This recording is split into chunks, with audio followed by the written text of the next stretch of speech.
Hello, everyone. Welcome to Real Estate Investing with Delphine Nguyen. I'm one of the co-founder of J Capital. Today, I'm so excited that we have Mike Mallon here with us. Mike is a developer, a broker, and also a consultant. He has 40 years of experience in commercial real estate. Hello, Mike. How are you? Hi, Delphine. I am doing fine, and thank you so much for inviting me onto the show. I'm looking forward to sharing with you and a lot of your followers a little bit about what I do and my experiences. Thank you so much. So, could you please tell us a little bit about yourself and what have you been doing in commercial real estate? Delphine, I'm not sure where to start. As you mentioned before, I've been in commercial real estate for the past 40 years, and I absolutely love it. It's been an unbelievable career and a passion for me. I didn't start off always in commercial real estate, but I went from the public sector side where I was director of planning and zoning. And I basically got invited into commercial real estate with Draper and Kramer, which is one of the longest standing real estate firms here in the Chicagoland area. We just celebrated our 177th year. And in between that and where I'm at today, I ran the real estate program for Jewel Osco in the Midwest, which was everything from New England over to Montana. And then from there, I went to work for Safeway, similar role, handling their acquisitions and real estate here in the Chicagoland area. And then prior to the recession, I went out on my own, started my own company and developed a number of properties, and then eventually circled back with Draper and Kramer, where they originally hired me as a consultant to help them redevelop a shopping center and a residential development on the Chicago's south side. And I do a variety of things. As you mentioned a little bit earlier, I am a developer, both for my own account as well as with Draper and Kramer. I'm a broker. I broker for Aldi, Walmart, and most recently, my funnest client in quite some times is now Dom's Kitchen and Market, which is a new grocery concept that Bob Mariano, who was with Dominic's and then with Mariano's, created. We just opened up our first store in Lincoln Park. And also, I'm a consultant. I do a variety of consulting around the Midwest, primarily working for private owners, as well as working for municipalities on bringing grocery stores to their neighborhood. So as you can tell, I love commercial real estate. I get a lot of enjoyment out of it and a chance to be able to meet interesting and exciting people like yourself. Wonderful. Thank you for sharing. So 40 years and you still love it. I do. And please don't remind me, 40 years, it's hard to believe that it's been that long. You know, it's interesting, as you know, I am a CCIM. And very proud of being a certified commercial investment member. I did a little bit of prep work before our call today and realized that this coming April 2022, I will be celebrating my 30th year as a CCIM designee. And, you talk about a game changer. Certainly that's what CCIM has been for me. And I don't know, Delphine, if a number of your investors and followers know what CCIM is, but can I share with you a little bit about it? Yes, please do, because I think to CCIM is where I met you and other people, other wonderful people. They are. They're wonderful. And you are fitting right in because you obviously are well experienced, and you love to network, and all of those are important things for CCIM. But when I got into commercial real estate, I asked my boss, because I was coming from the public sector, and I said, "Is there a book? Is there a class? Is there something that I should do to know more about commercial real estate? how to analyze it, how to be able to talk to investors, how to be able to prepare an offering, analyzing various different investments. And my boss at the time, who became my mentor, said CCIM. I said, what is CCIM? And he went on to explain to me that it's a series of classes that you take to help you understand and analyze commercial real estate. You will eventually go ahead and take an exam after each one of those classes. And then eventually, after you've accumulated enough deals to reach a certain threshold, you'll then be eligible to take a comprehensive exam. And so I did that. And like I said before, Delphine, it's been a game changer for me. It's the networking, it's the education, and certainly it's the deals that come as a result of it. It's helped me build my own portfolio, as well as to be able to build other investors' portfolio in terms of how we do business. I also have served as the Illinois chapter president of CCIM.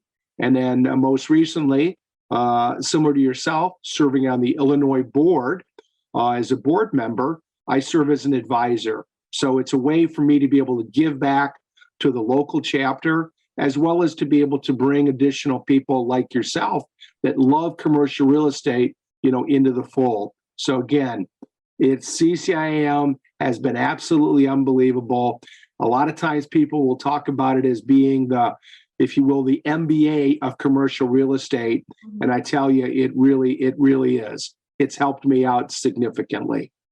Wonderful. I can see it and totally I'm very grateful the day that I joined CCIM. So could you please elaborate more about the courses and also the membership? Do we need to be a designee in order to be a member of CCIM? First off, in terms of CCIM, it is open to everyone. And we have one of the strongest chapters in the United States here in Illinois. We have a strong group of students that are actually in real estate programs at whether it's John Marshall, University of Illinois, DePaul.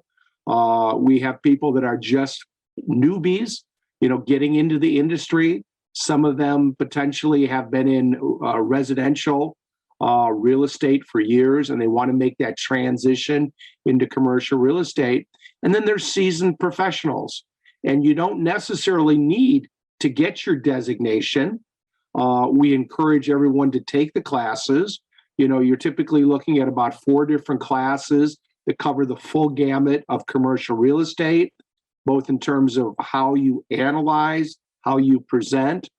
Probably the best class that I ever took in terms of CCIM was understanding how to be an effective communicator, how to be able to take information on an investment, whether it be a shopping center or multifamily development, how to analyze it, and then from there, how to present it, both in terms of written form, but most importantly, Delphine, in terms of how to communicate that to your client. And, my clients range the gamut from, personal friends of mine to Walmart, to Aldi. So it's international clients all the way to local mom and pop investors. And, we try to guide them. We try to help them. We try to assist them. And I don't know the actual percentages, but it's like 0.1% of people that are involved in commercial real estate that get their designation of CCIM. So I'm very proud to wear it on my lapel and to be able to share my experiences with people like yourself, because it has been an unbelievable experience and a journey for me, and one that I'm not done with yet. I'm not planning to hang it up anytime soon. I love what I do, and I love all of what I get out of CCIM. Yes, so that is absolutely wonderful. And we can see the courses provide us and equip us to help us ready to communicate with investor, professionals, to lenders, appraiser, to institutional investor as well. So and one of the other things that's available to us as CCIM members is we have lots of different things in our toolbox, different financial models, different things that help us analyze. I was actually on the CCIM website this morning, and I was just reading various different needs and wants from various different members, and somebody was asking about wanting to get an agreement having to do with representing a customer, representing a retailer. And it just so happens I was in the market for a need for that agreement. So I went to the page, I downloaded it, made the necessary modifications, and boom, I'm right in business. So it's great to be able to have those kind of resources, those kinds of tools available to us. But the biggest resource to CCIM is to be able to connect with people like yourself and other like-minded CCIMs. Mm-hmm. Yes, and it doesn't need to be to become a designee in order to be a member. So it's open to everyone, right? That's correct. Very much so. And we have a variety of different events that we'll do throughout the year. Obviously, with the pandemic, that's been affecting our ability to get together, but we'll have social networking events, we'll have educational events, and we've done a fair amount over the last 2 years in terms of virtual experiences, a chance to be able to talk to a leading economist and to find out what's really going on in all different facets of commercial real estate. I know I've had the chance to participate as a guest speaker with CCIM, both here in Chicago as well as throughout the United States, talking about retail, talking about the retailers that are growing, what are some of the current trends. So those are things that you don't get with other real estate associations, and something that makes my designation that much more important and valuable to me. Thank you. Thank you, Mike, for sharing. Is a subscription expensive? No, not at all. If you think about it in terms of how much money it costs to be a commercial broker and the various different affiliations that you might have, as well as the various different trade associations or additional tools, little things like CoStar, LoopNet. With CCIM, I don't know exactly what my membership is, but I think it ends up being about $250 a year, and being able to connect with all of what CCIM offers, as well as to be able to access their site to do business, is incredible. I use site to do business almost every day. It is my go-to place for demographic information, mapping services. I can do gap analysis to find out what type of tenants should be located in a certain area based on who's not there. There is a wealth of information available on site to do business. And it also gives you that professional edge in terms of all of your presentation materials that you can do with their mapping and all their demographic information on site to do business. It's well worth the membership fee. Mm-hmm. So the membership fee is not even expensive, right? No, not at all. Mm-hmm. Not at all. Believe me, it's going to pay for itself right away after you've had a chance to look and see what's available to you with the various different tools. And then most importantly, once you start connecting with your members, let me share a slight story with you, Delphine, if I could. Mm-hmm. Being a CCIM, you will often be approached by people that are outside of the marketplace, people that are looking for a qualified real estate professional that can maybe help them in terms of a property within your specific trade area. I just happened to be coming home from the city of Chicago a number of years ago, and I had been at an event. I can't remember exactly what it was.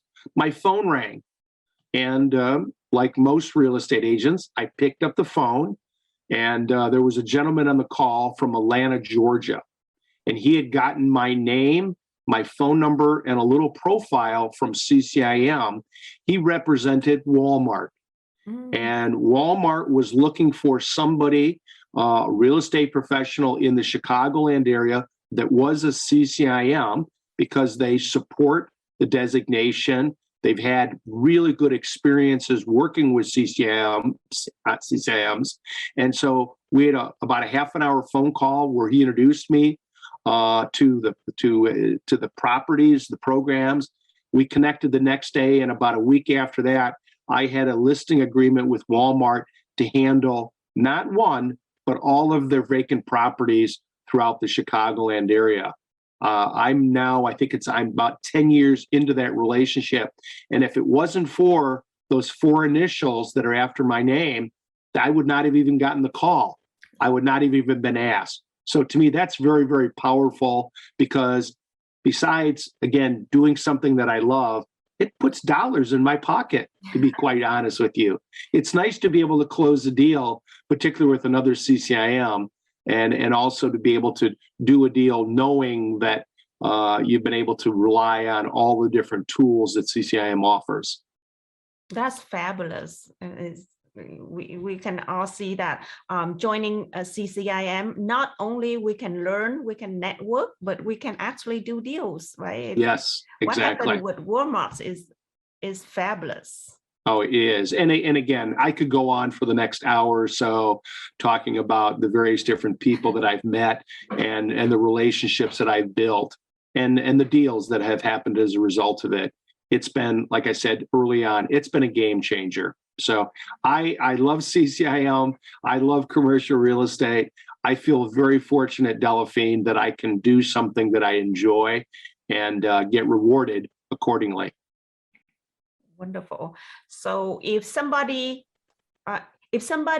want to know more about the CCIM membership, how can they contact? Where can they find the information? Well, they can certainly go on to the website, ccim.com. Most importantly, they can reach out to me.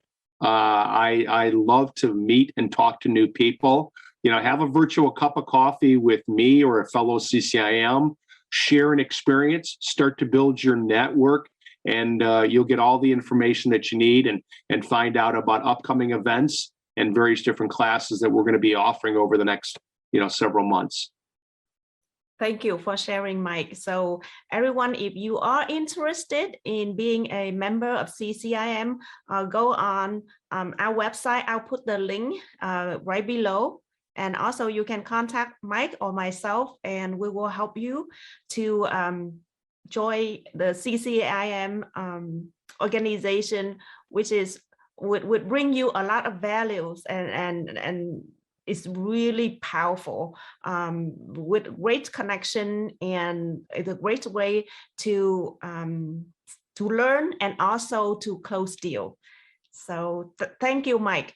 Now, I would like to go back to your business a little bit. I'll ask you a few questions about your business. Please. Now. Yes. Now, okay. So you are So you are a developer, you are a broker, and you are a consultant. So could you please, tell me which one you like the most and why? Delphine, I don't know if you know this, but I'm also an adjunct professor.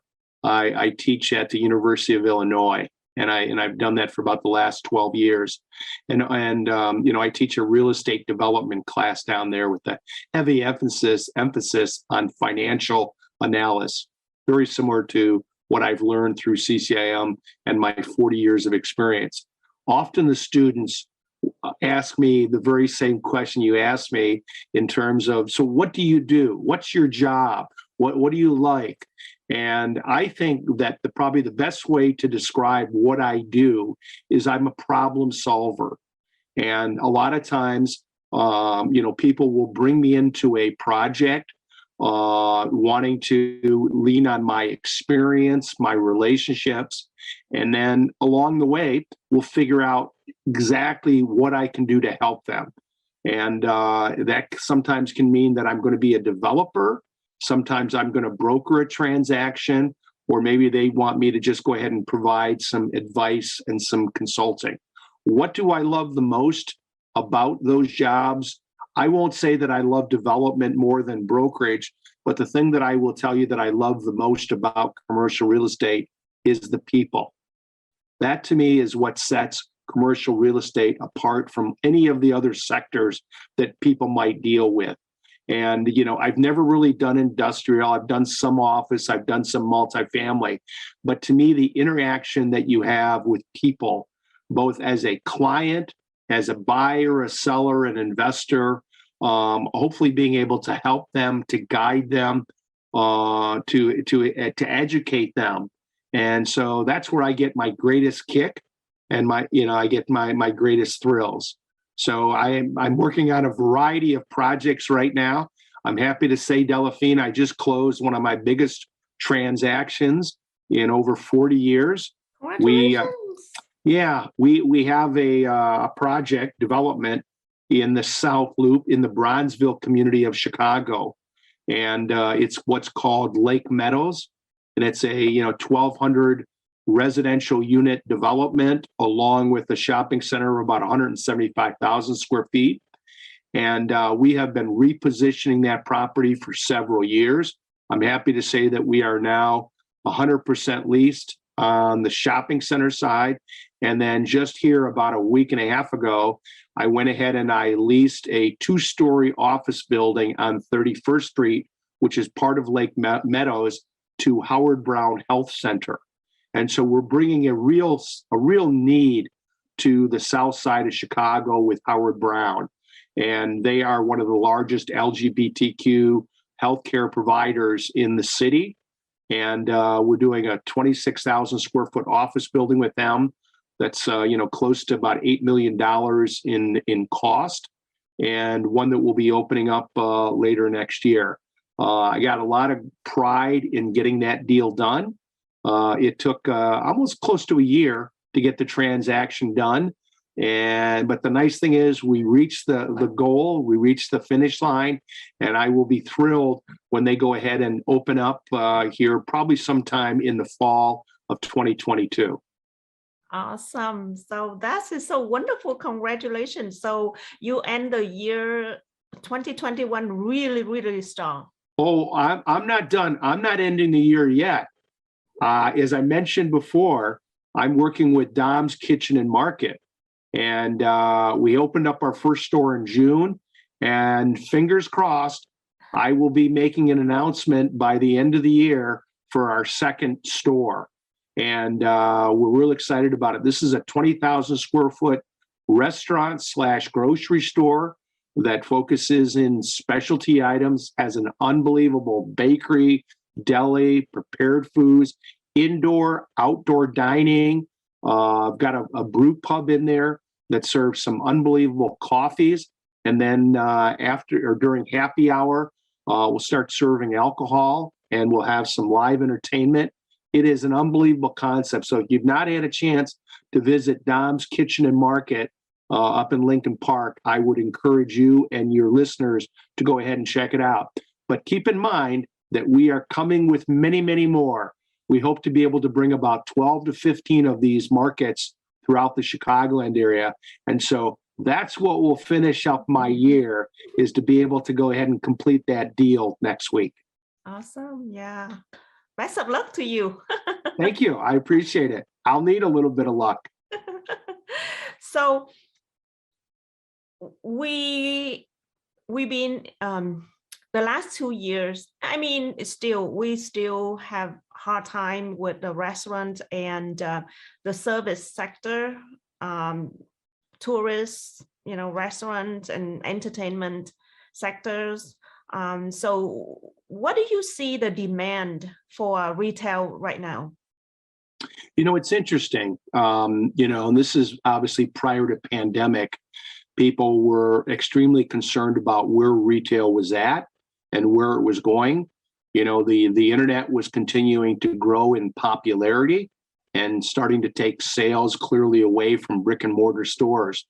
At the time, internet sales were about maybe 8 to 9% of total retail sales. Mm-hmm. During the pandemic, as people started to really kind of hunker down, internet sales grew significantly.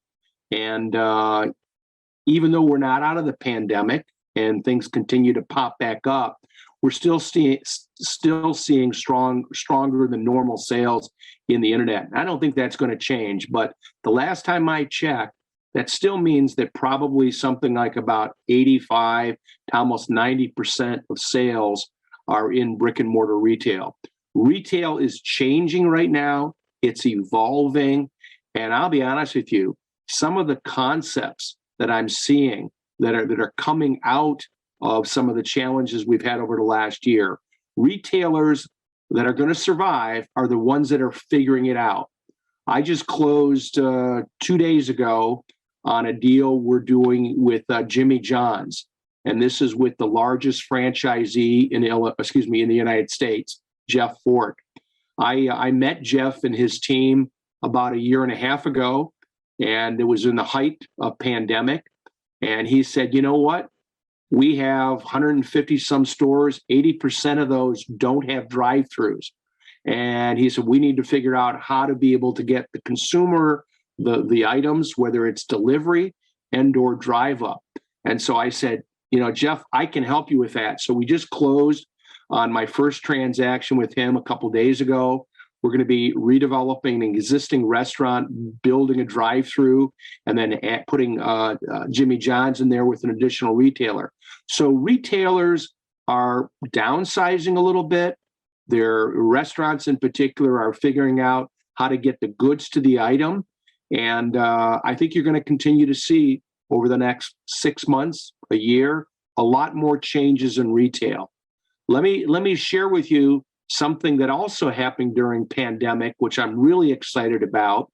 A good friend of mine who has an international law firm, she was approached by a group out of Istanbul, Turkey. The client is Getir. Getir is one of several ultra-fast grocery delivery services that has now come into the United States. They approached my friend, who approached me, and we then jumped on a team and created an opportunity to be able to have them come into Chicago. We've now opened up a total of 8 grocery store distribution centers, what are called dark stores. And when everything is said and done, we'll eventually have 50 of those throughout Chicago. So again, if you would have talked 2 years ago, even 1.5 years ago, about an ultra super fast grocery delivery service that you would, get on your phone and go ahead and place an app and place an order and have it delivered in 10 minutes, you would have said, why? You're crazy. But nowadays it's common knowledge. So retail is evolving, it's changing, and because someone's downturn can be somebody else's opportunity. So I think it's exciting, and I'm really looking forward to where my business and where the sector is going over the next several years. Wonderful. So is there that's great. Now, is there any concern about big like huge competitor like Amazon? Amazon has established the bar. Amazon is doing a lot of everything. Amazon now has gotten into the grocery business. They did a number of years ago with the acquisition of Whole Foods, and now they're opening up Amazon Fresh stores throughout the United States, and they have focused a lot in California as well as here in Chicago. I think that Amazon makes everybody, or should make everybody, a better retailer, because for the most part, a lot of the folks that I mentioned to you, whether it's my relationship with Aldi or my relationship with Dom's Kitchen and Market, they're figuring out how to give the consumer what they want, whether it's an experience, whether it's service, whether it's pricing. And so Amazon makes all of us, similar to what Walmart did a number of years ago, make us a little bit better. And I think as a result of it, the customer is the winner. And so, retail is capitalism at its best. The strong will survive. And if you're not growing and changing, you're probably yesterday's news. And Amazon is certainly here to stay. And I'd like to think that most of the clients that I'm dealing with on a day-to-day basis are prepared to be able to deal, if you will, in a changing market. Good to hear that. So you are helping national brands and also international grocery store owners as well. So yes. on the development side, what are the clients that you serving? I heard you talk about bank, right? And retail too. So if an investor come to you, is it gonna be a large investor, or what is the type of investor that come to you? I deal with both big and small. And to me, it's all about the individual. One of the first things that I do, and I'm sure you do it also, Delphine, is you get to know your client. You get to know really what their risk tolerance is, what kind of properties are they looking for, how long do they want to be able to hold them, what kind of experience do they have? Because I think particularly as CCIMs and professionals like we are, I think it's important for us to be able to educate them, both in terms of the marketplace, but also the trends in terms of what's going on out there. So, I will deal with investors like Walmart. I will deal with personal friends that are investors.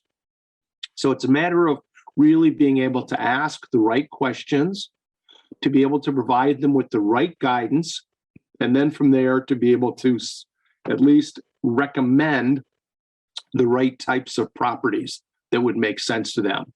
On a personal front, our company has been extremely active over the last about 4.5 years. We have a number of multifamily mixed-use developments that we have completed or that we're in the process of working on. We just completed a mixed-use development in Wrigleyville, and we're about 2.5 blocks north of Wrigley Field. This is a 125 5-story building in a wonderful neighborhood right next to the Red Line, where I have 1.8 million customers every year going past my front door. And we just went ahead and put Ace Hardware, which is a strong neighborhood hardware store, in the base of the building. And we're starting to go ahead and lease up the apartment building, the apartment units. So we do the full gamut from commercial mortgages to single family mortgages to development to consulting. Last year, we went ahead and placed $7.5 billion in commercial and single family mortgages. So we really do everything from soup to nuts, A to Z, and we deal with a variety of different types of investors, whether they are abroad, whether they are local and they're down the street. We can work with all of them. And in particular, it gives me an opportunity to really kind of expand my network and to hopefully be able to share some of my experiences with them. Thank you for sharing. The client, the investor who come to you, if they are not ready, they can definitely use your, hire you as a consultant to help them to understand the market before they can decide exactly what they want. Yes. Right? Yes. Beside looking to, because people who come to you, that they know exactly what they want to purchase and develop their business. Some do and some don't. It's really a variety of backgrounds and experiences. But again, I think that by spending some time with me, I can help them kind of frame up what their interest might be. And, are they looking for, in the case of retail, are they looking for single net leases? We've developed a variety of Culver's restaurants, home run in pet restaurants, banks, or they're looking for shopping centers, grocery anchored, apparel anchored. Are they looking for multifamily? Really, what is it that they're looking for? And in particular, is it a value add? Is it a stabilized income? Really, those are the kinds of questions that help frame up really the kinds of properties that I can put in front of them or that they can participate in. Thank you. We are in Illinois, so everyone talk about Illinois. Everyone talk about taxes, right? So what do you think about taxes for commercial properties? I hate taxes. Taxes are a necessary evil. At least for the most part here in Illinois, you for the most part you get what you pay for. It's a cost of doing business. In most of the commercial developments that we're in, the retailers pay their pro rata share, but it can be very costly to be able to enter the market. So it's good news and bad news. Once you're here as a retailer or an investor, more than likely you're going to stay. But sometimes market entry is tough, and sometimes those taxes scare you. But I would say overall, Illinois is going in the right direction. We've had some challenges like most cities and states have had. But again, I think with the appropriate political leadership and direction, and certainly with commitments by Delphine and other people, we're going to continue to invest in the Illinois market. We as a company invest a lot in the Chicagoland area. We also have investments now in Denver, down in Texas. We're looking we're in St. Louis right now. Our office actually has offices now in 49 states around the country. So that's not to say that we're walking away from Illinois, because we're not. We are very much invested here, but we're also expanding and looking at really where the right fit might be for what we want to do as a company moving forward. That's awesome. So in the next 5 years, could you, what do you see the growth in the next 5 years for Illinois or Chicagoland area?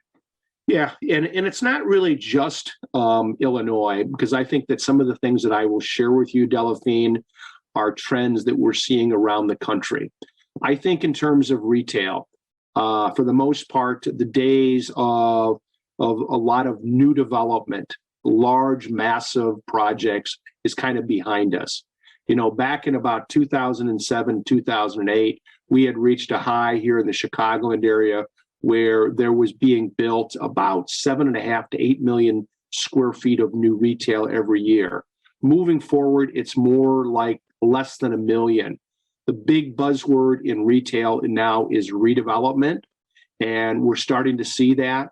As I mentioned before, I deal with Walmart, and we've now turned a number of Walmart older boxes that are 100,000 square feet into self-storage facilities, fulfillment centers, multifamily. That's a big trend where a lot of the regional malls, they're losing their department stores. And so a lot of that space is now becoming back available. And developers, municipalities are saying, wait a minute, what do I do with this property that's well located? And so the thought is, hey, let's go ahead and we'll bring in entertainment. We'll bring in multifamily. We'll bring in medical. And so that's a trend that we're continuing to see move forward. I think that the city will always continue to be a hot market. A lot of retailers that haven't been successful in the past in entering the urban core are now starting to take a look at it. We track retail activity throughout the Chicagoland area, and I have an inventory of retailers that are active and that are growing in the Chicagoland market. And believe it or not, Delphine, that list is over 550 retailers. And again, you talk to somebody else, what they read in the media, retail is dead. It's far from it. The people are figuring out how to be able to grow and how to expand. multifamily apartments, extremely hot right now. And again, it's one of those things people always will ask me in terms of how is real estate doing? And it's tough to just give you a broad answer because what type of real estate? Where is it located? And so there's all those factors that have to come into play.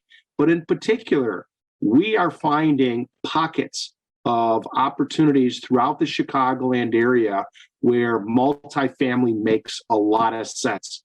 And we've been very successful, and the renters have responded. Most of our apartment complexes are north of 95% occupied. And with that, the investors like multifamily. I think you're going to also continue to see municipalities playing a bigger role in terms of redevelopment. And I'm working with a number of municipalities right now that want to try to figure out, how can I bring grocery? How can I bring retail? How can I bring casinos? How can I bring other types of commercial real estate into my community? And sometimes that means that the municipality is actually buying the project, buying the land, developing it, bringing it to the development community, putting a bow on it, bringing things like tax increment financing or shared sales tax agreements to the table that will allow the development to succeed. So I think redevelopment is the key moving forward, and something that we're going to see an awful lot of that over the next couple of years. Thank you for sharing your insights about the next 5 years growth. So thank you so much, Mike, for spending time with us today. And I'm wishing you a wonderful holidays with your family. Delphine, thank you so much for the opportunity to talk with you as well as your followers. I've enjoyed it. Hopefully, I've had a chance to share with them a little bit about my experiences and my background. And hopefully, they've learned a little bit more about CCIM. And if I can work with you or any of your followers moving forward, I'm only a phone call away. So thanks again, Delphine. Have a wonderful holiday. Thank you. Have a wonderful holiday to you too. Bye. We'll Bye, see you. Mike. Bye-bye.